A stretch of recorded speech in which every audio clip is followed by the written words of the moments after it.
Halo, selamat siang semuanya. Selamat datang di ruang podcast kelompok 2. Perkenalkan, saya Tiara Putri Asmara Lepong, angkatan 17, nomor 20, yang akan memandu obrolan kita kali ini. Dan sebelum lanjut, izinkan saya untuk memperkenalkan ketiga narasumber yang sudah hadir pada podcast kita. Yang pertama ada Kak Hamka. Halo Kak Hamka. Selamat siang. Ya, silakan Kak. Perkenalkan, nama saya Hamka Syarif dari angkatan 17 dengan nomor urut 23. Terima kasih. Ya, terima kasih. Selanjutnya ada Kak Marta. Silakan Kak. Baik, perkenalkan nama saya Asih Marta Wardeni dari angkatan 17 nomor urut 35. Terima kasih Kak. Selanjutnya ada Kak Robi. Silakan Kak. Baik, terima kasih. Perkenalkan, nama saya Robi Salam, angkatan 17, nomor urut 22. Baik, terima kasih kakak-kakak semuanya. Kalau begitu, mari kita langsung saja ya bahas tema kita di siang ini, yaitu mengenai bagaimana mengubah image ASN di mata rakyat. Stigma buruk tentang aparatur sipil negara yang beredar selama ini di masyarakat sepertinya sudah menjadi suatu hal yang wajar. Nah, kalau kita lihat di pendapat masyarakat sekitar, banyak yang mengatakan bahwa ASN sekarang itu kurang produktif, ASN tidak profesional, dalam bekerja harus ada, dalam tanda kutip ya, pelicin terlebih dahulu, bahkan ada yang mengatakan bahwa ASN kurang berintegritas. Padahal jika kita melihat pada fungsinya, ASN merupakan seorang pelayan publik. Nah, tentu saja tidak ada asap kalau tidak ada api, artinya tidak akan ada akibat jika tanpa sebab. Kira-kira apa ya yang menjadi penyebabnya? Kalau kita melihat baik di berita, media sosial maupun di lingkungan sekitar, terdapat beberapa isu yang menjadikan image ASN memburuk di mata masyarakat. Nah, seperti yang pertama nih, yang lagi hangat-hangat sekarang, pemeriksa BPK Jabar terjaring dalam operasi tangkap tangan yang melibatkan RSUD dan 17 puskesmas di Kabupaten Bekasi. Nah, saat itu keduanya diduga melakukan pemerasan. Menurut Kak Marta nih, apa sih kira-kira yang menjadi penyebab oknum tersebut berani melakukan pemerasan? Terima kasih. Menurut saya penyebab tindakan oknum BPK Jabar ini salah satunya adalah kesempatan untuk menyalahgunakan wewenang. Sebagaimana kita tahu kan, salah satu dari oknum tersebut merupakan ketua tim auditor untuk Dinas Kesehatan Kabupaten Bekasi. Nah, untuk penyebab selanjutnya yaitu ketidakpuasan terhadap gaji atau pendapatan yang diterima ditunjukkan dari bentuk pemerasannya berupa uang. Begitu Kak Tiara. Wah, ini kita sebagai CPNS nih di BPKRI tentunya pasti ada yang merasa kecewa, bahkan mungkin ada yang mulai gemas ya dengan tindakan oknum tersebut karena dampaknya itu pasti sangat berpengaruh ke kita, apalagi ke lembaga Badan Pemeriksa Keuangan. Nah, menurut Kak Robi nih, dampak apa saja nih yang bisa timbul dari kejadian ini? Baik, ini ya, setiap aktivitas atau kegiatan apapun itu mempunyai dampak dalam pelaksanaannya. Nah, demikian pula dengan kasus ini. Ini bisa menghasilkan persepsi-persepsi negatif terhadap para auditor yang diberikan mandat untuk melakukan pemeriksaan. Bahkan bisa menimbulkan kurangnya rasa percaya terkait dengan kinerja BPK sendiri sebagai lembaga pengawal harta negara. Walaupun kita tahu bahwa kasus ini bukan dilakukan oleh atas nama lembaga, tetapi oleh oknum yang diberi mandat tadi untuk melakukan pemeriksaan. Namun pada akhirnya karena perbuatan satu dua orang ini bisa berdampak terhadap suatu lembaga atau organisasi sendiri. Itu. Ini yang dikatakan nila setitik rusak susu sebelangga. Nah, karena 1-2 oknum yang buruk, instansi BPK jadi kena cap buruk juga. Sejauh ini, tindakan apa saja yang sudah dilakukan oleh BPK RI terkait kondisi ini menurut pengamatan Kak Hamka nih? Dan kira-kira rekomendasi apa yang bisa diberikan untuk mencegah supaya hal yang sama tidak terjadi di masa mendatang? Baik. Menurut saya BPK telah mengambil tindakan yang tegas ya terhadap oknum yang bersangkutan dengan langsung memberhentikan oknum tersebut terkait sebagai pemeriksa sesuai dengan kode etik yang berlaku. Di sisi lain pun BPK perlu meningkatkan pemahaman mengenai nilai-nilai dasar dari IIP, serta tidak lupa juga menunjukkan performa terbaik bagi BPK dalam menunjukkan kinerjanya sebagai pemeriksa keuangan negara.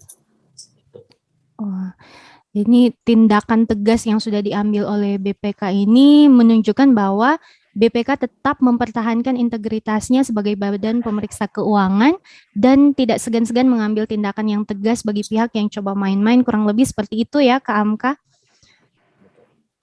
Ya, ini kita berbicara mengenai performa yang lebih baik dalam kinerja BPK sebagai badan pemeriksa keuangan. Kita masuk ke isu yang kedua. Masih banyak masyarakat yang mempertanyakan bahkan meragukan kebijakan pemerintah dalam menangani situasi pandemi COVID-19. Kira-kira menurut Kak Robi nih, apa yang menyebabkan sampai isu ini bisa muncul di tengah masyarakat?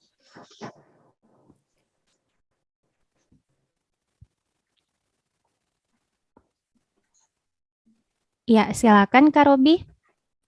Baik, gini ya. Pemerintah kan sudah berusaha semaksimal mungkin untuk melakukan setiap kebijakan. Namun dalam prakteknya di lapangan akan muncul beragam respons dari masyarakat, baik itu secara positif maupun negatif. Nah, salah satu hal yang menjadi respon pelayanan yang diterima oleh masyarakat, yakni adanya ketidakpastian, adanya rasa ketidakpuasannya masyarakat terhadap pemerintah kabupaten atau kota, bahkan di pemerintah tingkat rendah kecil sekalipun dalam penanganan pandemi COVID-19 ini. Misalnya penyaluran bantuan pemerintah yang kurang tepat sasaran, seperti itu.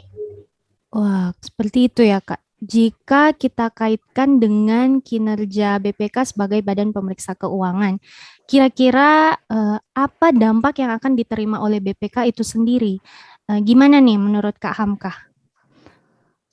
Ya, dampak isu ini akan membuat masyarakat mempertanyakan fungsi dari BPK itu sendiri dalam pengawasan kinerja dan pengelolaan dana oleh pemerintah. Sehingga ini akan membuat masyarakat menilai BPK itu hanya sekedar diam dengan masalah yang ada. Wah, Seperti itu.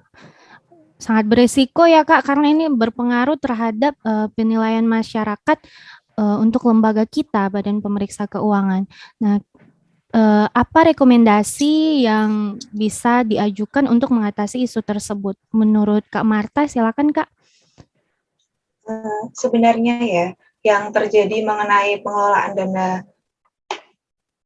COVID ini sudah dan sedang berlangsung.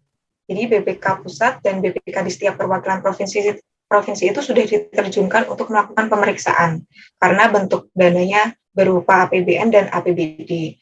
Nah, untuk menjawab pertanyaan atau keraguan masyarakat terhadap BPK itu salah satunya bisa dengan BPK aktif melakukan publikasi berupa laporan atau siaran pers, terutama terkait hasil pemeriksaan berupa temuan. Nah, ini pun juga dapat berguna untuk memerangi hoax atau berita yang tidak benar, seperti itu Kak. Wah, iya. Terima kasih Kak. Ini masih seputar isu COVID-19 nih. Kalau tadi situasinya itu selama masa pandemik. Kali ini kita melihat ke depan ke situasi pasca pandemik. Seperti yang kita ketahui bersama, pandemi COVID-19 telah membawa dunia memasuki era VUCA, yaitu volatility, uncertainty, complexity, and ambiguity. Tentu saja hal ini menimbulkan kekhawatiran bagi masyarakat mengenai kinerja pemerintah Indonesia dan mempertanyakan mampukah Indonesia bangkit dari COVID-19. Menurut Kak Hamka nih, apa penyebab utama dari isu tersebut? Kira-kira ya penyebab utamanya adalah situasi pandemi COVID-19 itu sendiri. Di sini pemerintah mendapat tekanan untuk menyediakan program bantuan pandemik yang dapat berujung pada meningkatnya utang negara.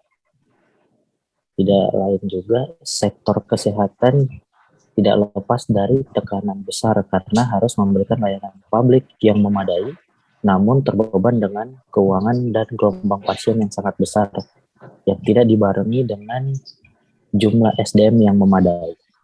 Seperti itu. Wah, terima kasih Kak Hamka. Kira-kira ini dampak apa saja nih yang bisa ditimbulkan dari isu tersebut? Silakan dari Kak Marta mungkin bisa memberikan pendapat. Apabila ya rencana pemerintah untuk pemulihan ekonomi jangka pendek ini tidak efektif atau belum efektif, maka akibatnya atau dampaknya yaitu pertumbuhan ekonomi akan jauh lebih lambat daripada di masa pandemi. Tentu saja ini berujung pada kondisi masyarakat, yaitu menurunnya kepercayaan masyarakat terhadap pemerintah. Sekali lagi ini sangat beresiko ya Kak. Dan kalau menurut Kak Robi, apa tindakan-tindakan yang bisa diambil pemerintah untuk mengantisipasi keadaan tersebut? Baik, gini ya, saya mengerucut ke BPKRI ya, tingkat pemerintah.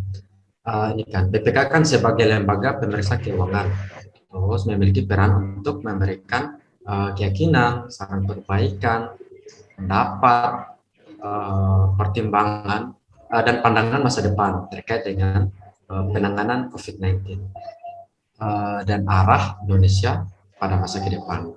Sesungguhnya tidak ada yang tahu bagaimana situasi pandemi ini akan berkembang, baik secara membaik ataupun bahkan juga bisa memburuk. Nah, disinilah kemampuan foresight BPK untuk membantu pemerintah dalam menghadapi ketidakpastian tersebut. Caranya dengan menghasilkan kajian perspektif jangka panjang berisi pemetaan berbagai kondisi yang mungkin terjadi di masa dan pasca pandemi. Penyusunannya itu dikembangkan berdasar telaah mendalam atas hasil pemeriksaan BPK, utamanya terkait pemeriksaan atas penanganan pandemi COVID-19 dan pemulihan ekonomi nasional. Untuk lebih detailnya mungkin bisa diakses di publikasi Foresight BPK terbaru. Di situ membahas tentang membangun kembali Indonesia dari COVID-19, tentang skenario, peluang, dan tantangan pemerintah yang tangguh. Wah, iya. Jadi ini sebenarnya masyarakat tidak perlu khawatir lagi ya mengenai situasi pandemi COVID-19 yang dihadapi Indonesia karena jauh sebelum hal-hal yang dikhawatirkan itu akan terjadi, BPK sudah menyiapkan senario-senario beserta beberapa tindakan yang bisa diambil oleh pemerintah Indonesia untuk mengatasi situasi pandemi. Kurang lebih seperti itu ya, Kak Robi? Ya. Iya. Baiklah, terima kasih. Ini dengan waktu yang terbatas, kita sudah membahas 3 isu-isu terkait dengan tema yaitu bagaimana mengubah image ASN di mata rakyat. Memang bukanlah suatu perkara yang mudah ketika kita hendak merubah sebuah stigma buruk yang telah melekat pada suatu hal. Tetapi bukan tidak mungkin semua itu dapat berubah ke arah yang lebih baik lagi. Nah, ini perlu partisipasi dan dukungan dari semua pihak untuk mewujudkan upaya merubah image ASN yang selama ini dicap buruk di masyarakat. Seperti sekarang yang telah berjalan dengan baik, contohnya itu salah satunya program seleksi CASN yang berbasis kompetensi dan dilaksanakan dengan transparan sehingga dapat menghasilkan abdi negara yang mempunyai kompetensi dan integritas dalam mengemban tugas. Dan juga kembali lagi pentingnya untuk melakukan pembinaan kepada ASN mengenai nilai-nilai bela negara dalam rangka meningkatkan kualitas SDM ASN dalam mengemban tugas negara. Harapan kita semua untuk ASN Indonesia, khususnya CPNS BPK, semoga dapat menjadi pribadi yang berintegritas, independen, dan profesional, juga senantiasa belajar untuk terus meningkatkan kompetensi diri dalam memberikan pelayanan kepada masyarakat untuk memperbaiki stigma buruk ASN di mata rakyat. Jadilah investasi SDM yang sangat berharga bagi kemajuan negeri. Demikian podcast kita di siang hari ini. Saya ucapkan terima kasih kepada para narasumber yang sudah berpartisipasi dengan baik. Terima kasih kakak-kakak. Terima kasih. Oke, terima kasih. Terima kasih.